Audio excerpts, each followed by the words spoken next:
Yeah, good morning, dear students.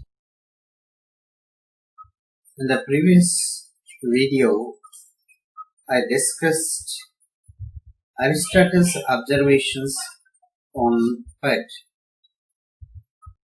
Today's video, I would like to deal with Aristotle's observations on tragedy. We have been studying Aristotle poetics for a few days. So, in the previous lecture, I discussed what is the nature of poetry, what are the functions of poetry, and what is the emotional appeal of poetry. In this session, I will discuss his observations on tragedy. In this subtitle, I would like to discuss a few points, such as its origin, its characteristics, and its constituent parts, the structure of the plot, and the simple and complex plot, and the sixth point, tragic hero. So, dear students, first let us discuss what is the origin of tragedy. Poetry, being an imitative art, it can imitate two kinds of actions, already we discussed. Being an imitator, the poet may imitate two types of actions, or two kinds of actions. One is noble action, another one mean action. So, the novelist or the dramatist or the author may imitate two kinds of actions. Especially in tragedy, we can find two kinds of actions be imitated. The noble actions of good man and the mean actions of bad man. Okay, generally we know, based on the morality or from moral character point of view, we will decide whether an individual is good or bad. Dear students, in the previous semesters, you studied different novels and dramas. In those dramas, you studied the characters or the characterization, the art of characterization by the dramatist or the novelist. How do you know the character of an individual in the drama? There are two chances. There are two evidences to decide the character of an individual. One is actions. Based on the actions, you may decide the character of an individual. And second point, based on the words he utters. Based on the words he utters. So, whatever the words he utters, those words will reveal his character or his attitude or his nature. Based on these two, that is, based on the actions of the individual and based on the words that are revealed by the individual or words that are uttered by the individual, we will decide the character. Even in these words, the words of the individual directly by himself and the words that were revealed by others about him. Based on these two aspects, we will decide the character in the drama. So here, especially in the tragedy imitates actions of the man. So, the two kinds of actions may be imitated. One is the noble actions of good men and the mean actions of the bad man. From the imitation of the noble actions of the good man was born epic. From the imitations of the mean actions of the bad man was born satire. Okay, so these two are the basic forms or the earliest forms of it. The epic, which imitates the noble actions. The satire, which imitates the mean actions of the individual. See, generally, some poets, the graver spirits imitated noble actions and actions of the good man. Who is God? Who is above the man? Who is a demon? Who is below the man? Simple. So, the good nature that was attributed to the man, or that good nature that may be found in the man on his actions, that is a divine quality. But even in the man, in the human being, we can find such divinity with the noble actions in the man. Noble actions in the man. So that the more children short imitated the actions of meaner persons. So by imitating the mean actions of the individual was born satire. Now from this epic was originated tragedy. From the satire was originated the comedy. So the tragedy has its origin in epic, and epic imitates noble actions of the good man. Comedy has its origin in satire, which imitates mean actions of the man. Okay, so students, actually in the former one, that is in the epic composition of the epic, we can find that those epic attributed hymns to the gods. Those epic poets, they composed hymns to the gods in their epics. Best example, Ramayana and Mahabharata. And the praises of famous men, or the good men, or great men. In the epic, generally we may find the hymns to the gods and the praises to the great men, or famous men, or great warriors, or noble men. Okay, so in the tragedy bears the same relation to the epic, as tragedy has its origin in epic.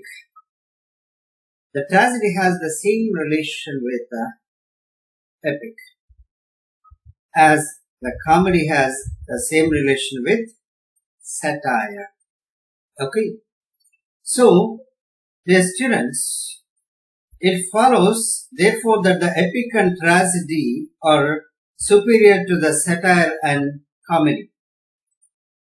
Okay, two forms of actions may be imitated: noble actions of the good man and mean actions of the bad man. From the imitation of the noble actions of the good men, or we can have by the imitations of the bad men, or the mean actions of the bad men, we can find satire. So tragedy was originated from epic, and comedy was originated from satire.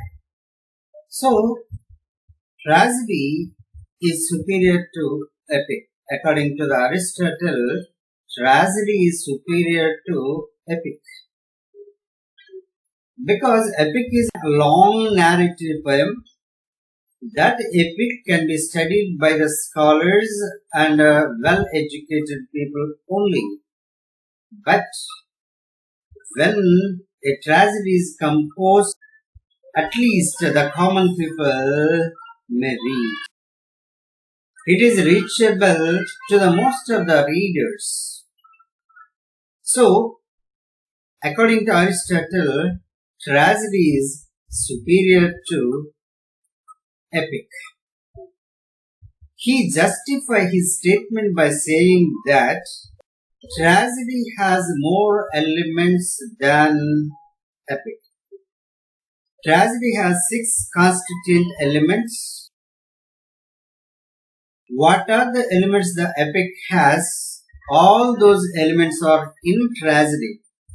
In addition to all the elements that the epic has in it, this tragedy additionally has 2 more elements. That is music and a spectacular effect. Music and spectacular effect.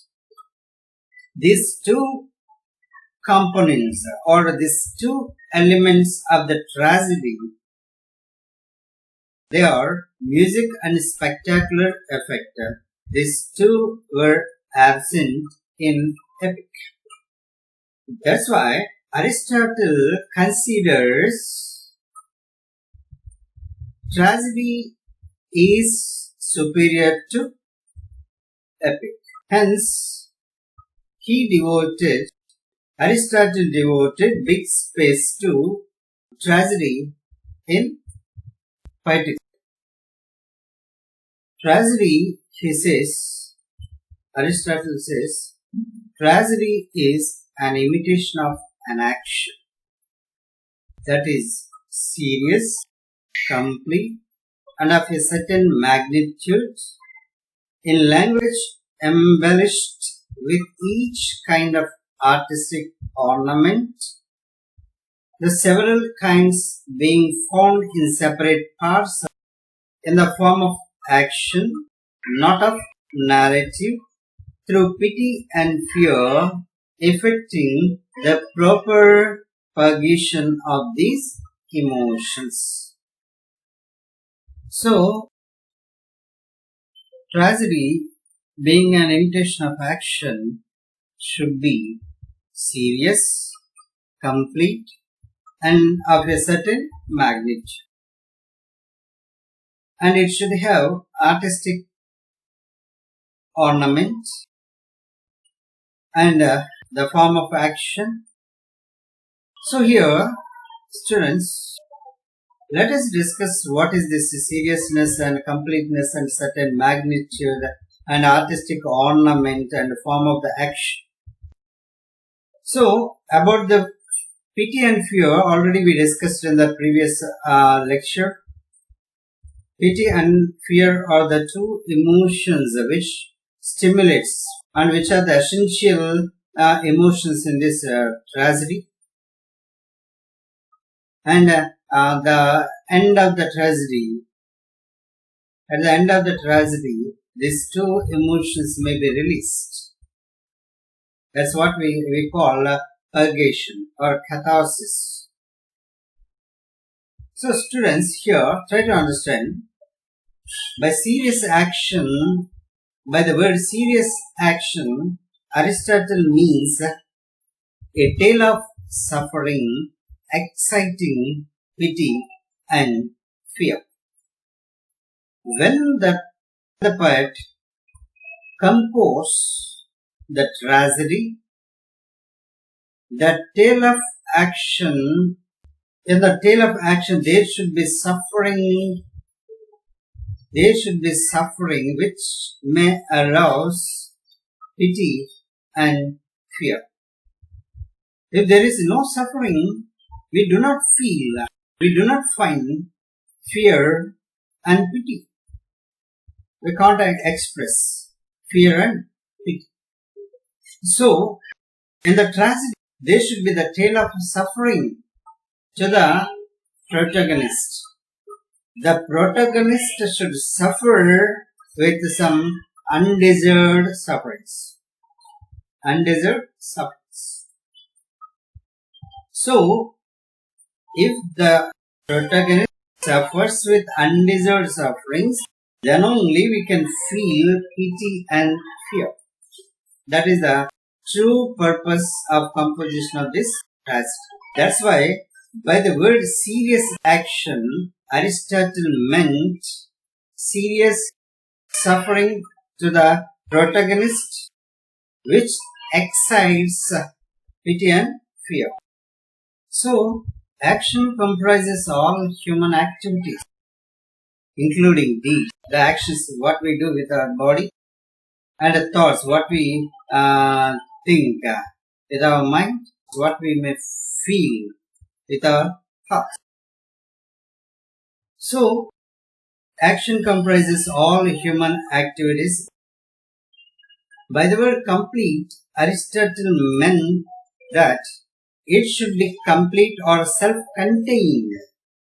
Self-contained. So, completeness in the sense that there should be a proper beginning, a proper middle, and a proper end. That is the meaning of Aristotle for the word completeness. Serious in the sense suffering which excites pity and fear. Here, completeness in the sense there should be structurally proper beginning, proper middle, and proper ending. So, beginning, if a poet composes a beginning, the reader need not or to be explained anything before that. That should be the beginning. Okay, if anything is there to be explained before that, then it can't be a beginning. Okay, so likewise, there should be a proper beginning, proper end, and a proper middle. Of course, in the narration, this order may be changed. Sometimes beginning can be put in the middle and end at the middle, or sometimes the middle at the beginning. Okay. So, for example, a boy's life starts from infancy, and his life ended at the age of 8 years. Dramatist or the novelist, he may start the story with his young age. At what age he was going to college. He may start from that. Okay. But always the beginning is beginning, middle is middle, and old age is old age. And the old age can't be a beginning. All the time, childhood is the beginning. Okay, middle life, including teenage and middle age, maybe the middle, and end, that is old age. All the time, this is the path. Okay, so students, completeness implies organic unity or a natural sequence of events that can't be disturbed. So, as we are discussing the characteristics, first characteristic we discussed, seriousness. Second one, completeness. Completeness implies organic unity or a natural sequence of events that can't be disturbed. What is organic unity? You might have heard this word. See, suppose in my human body there is a head, there is a neck, and shoulders, and legs, and this chest, and this abdomen. All these parts are the individual parts of the human body. As all these parts are connected to each other and working in a harmonious way, the human body could be like this. Or else, the human body can't be like this. In the same manner, all the constituent parts should be in harmony with the main stream. That is completeness. That is what we call organic unit, students. So, such as a plot should have a certain magnitude or a reasonable length. Magnitude in the sense of length. A tragedy should not be neither too long nor too short. Neither too long nor too short. Okay. It should have enough length. That is what we call certain magnitude. A reasonable length or size is an essential condition of beauty. Okay. So, it is of the right proportion in itself and in all its parts. The certain magnitude should be the right portion in itself and in all its parts also. In all its parts also. If it is too short, the mind will miss many things. If it is too long, with its limited perspective, mind can't take in all the events within the time required by the story.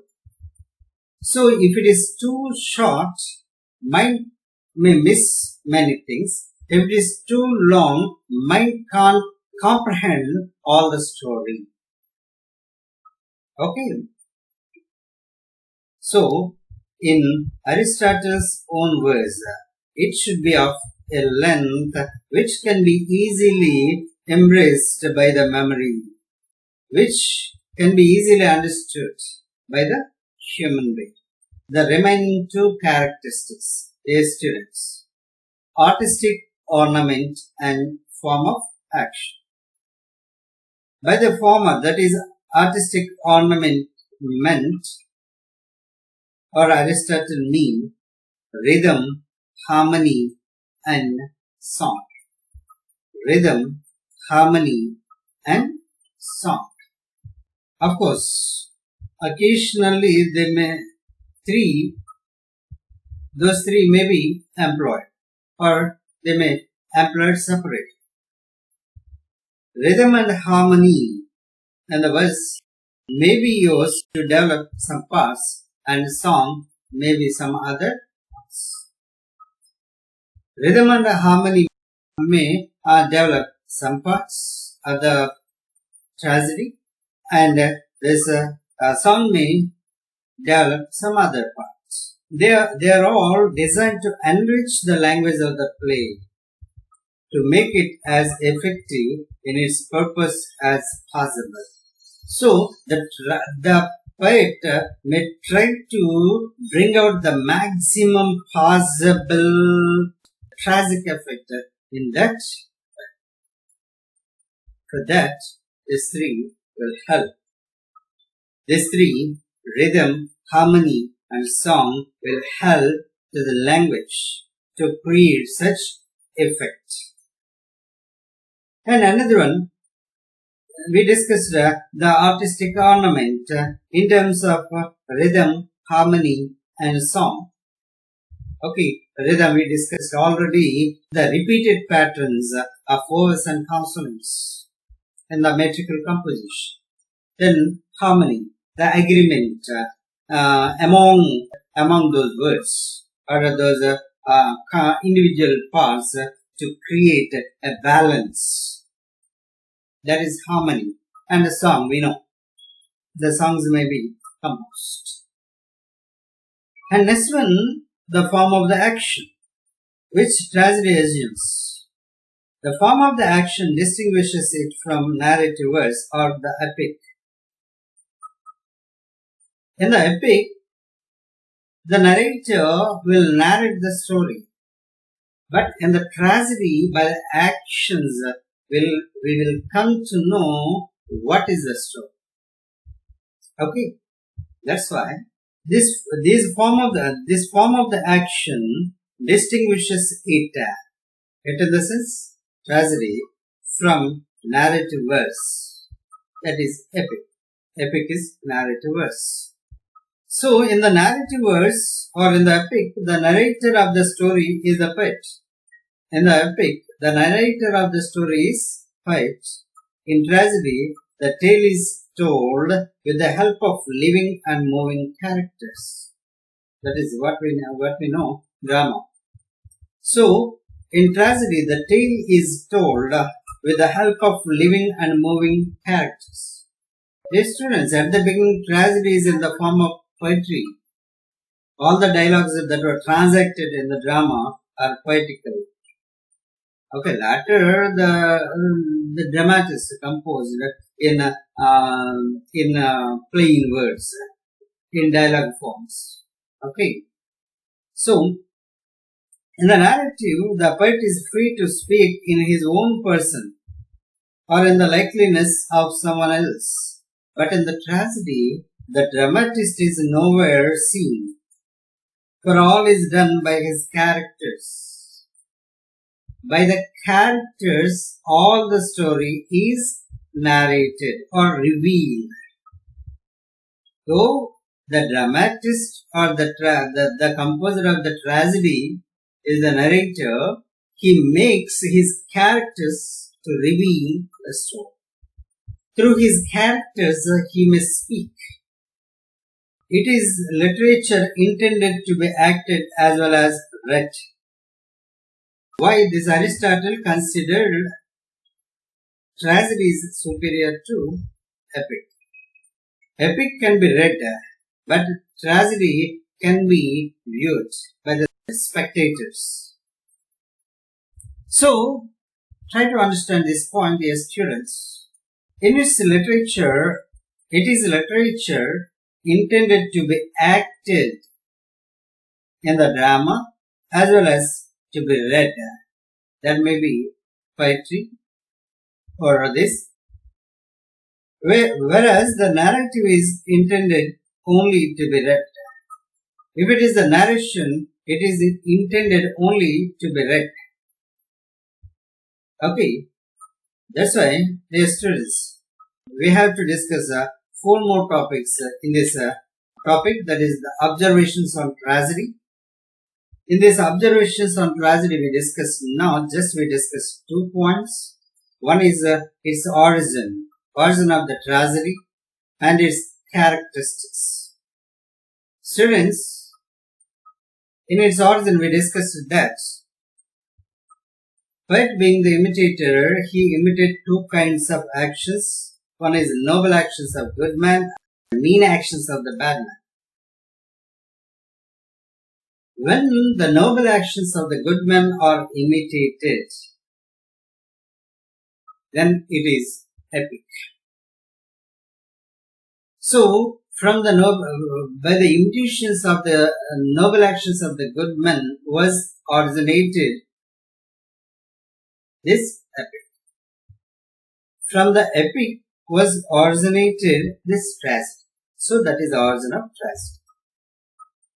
So, by the imitation of mean actions of the bad man was originated satire. From that satire was originated this comedy. That's what we discussed in earlier discussions in this week. So, its characteristics. So, according to Aristotle, tragedy is an imitation of action which should be serious, complete, certain magnitude, artistic arrangement, and form of action. These are the 5 characteristics that were attributed to tragedy. Okay, what is seriousness? Seriousness means the serious sufferings to the protagonist, which should excite pity and fear. And completeness is the organic unity with a proper beginning, proper middle, and proper end. And a certain magnitude, that is a length, proper length of that tragedy. And artistic ornament, rhythm, harmony, and song. These three are comprised in artistic ornament. These three help to make the language more effective. Moreover, the tragic and a form of action. Okay, this form of action will distinguish the tragedy from, because in the epic we will find only the narration. The narrator will narrate something. That narrator may be the poet. But in the tragedy, the whole story or the whole narration is revealed by the character. Okay, so in the tragedy, the narration or the complete narration may be understood by the actions, not by the narration by a narrator. Dear students, these are the two points we discussed under the title Observations on Tragedy. Aristotle's Observations on Tragedy. In the next class, we shall discuss the remaining 4 sub-points. There is constituent parts. What are the constituent parts that comprises this tragedy? And another, the structure of the plot. And the simple and complex plot. And the 6th point, the tragic hero or the protagonist. Thank you, Anand, and happy learning.